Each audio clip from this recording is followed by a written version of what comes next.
Baba. Söyle benim güzel Dövecek kızım. kaç kavmin. Söyle Dövürün güzelim. doğmin. Beni burada bırakma. Seni Azı niye burada kaçma bırakam bırakmayalım ki? ki. Bak Varlık bu. iyileşeceksin. Beraber Ama tabarın. gideceğiz kızım. Neske. Göreceksin. Beraber gideceğiz Durarlık kızım. bu oto. Yalan söylemeyi hiç beceremiyorsun baba. Tamam Biliyorum. nema. Fazla Ezdim zamanım baba. kalmadı baba. Ben Min öleceğimi bebeğin. biliyorum. Beni Min evimize bebecem götür. Brahimin. Beni Min bebecem kardeşlerimin, mezene anamın diyamin. mezarına götür. Ez dukhazım Adamın diya kucağına fahim koy. bezbikim. Beni Ve koynuna kalku alsın. esihim Sana bezbikim. sarıldığım gibi Jibu bana ku sarılsın ki esnecemedim. üşümeyeyim baba. Kun deme. Köyümüz Mağlana haraktır. harakirin. Başımızı sokacağımız Çekime. hiçbir yerimiz Nema. yoktur. Ku Beni emsere burada bırakma fatihine. baba. Nama Beni- babu. Beni Beni anamın tabu. yanına göm.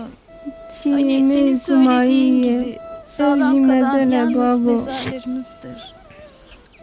He Hadi kızım. kaç kavmin. Sağlam kalan mezarlarımız. Babu. Baba, Mısır mezarın üzerine mezelemin buğday gelin serp ki belavke. kuşlar Kubila gelsinler tuçuk ve verin. bana emsenini arkadaş verin. olsunlar. İnsanlar Kumarın olmadığı av. yerde Küçük kuşlar olur dön mu kaç kızım? kavmin. Hani sen Madde ne demiştin kudre ya ve köyümüze gelin döneceğiz, ve mala ne evlerimizi çekirana. yapacağız diye. He Ha. demiştin. Mugo. Geri köye döneceğiz. Peşinde varın. Beni yüksek bir yere götür ki baba, oradan köyümüzü görelim. Bağırayım, çağırayım, türkü söyleyebileyim. He. Ha. Beraber Tabii söyleyecek. ölecek. Hadi Hadi benim kaç kızım. kavmin. Hadi Tabii beraber ölecek. söyleyek. Sarı Sıraları duman bürü. Oy felek cibo teziştim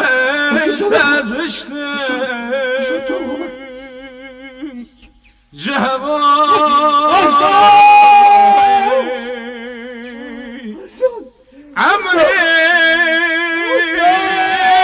çardı vazbiyadıkim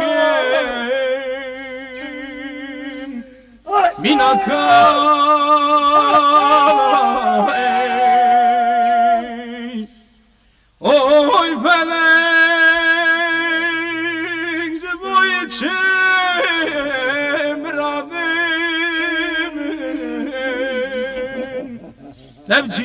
Tebcinani ويش دردوش كل عبد الله من حرد نالي هاي فلك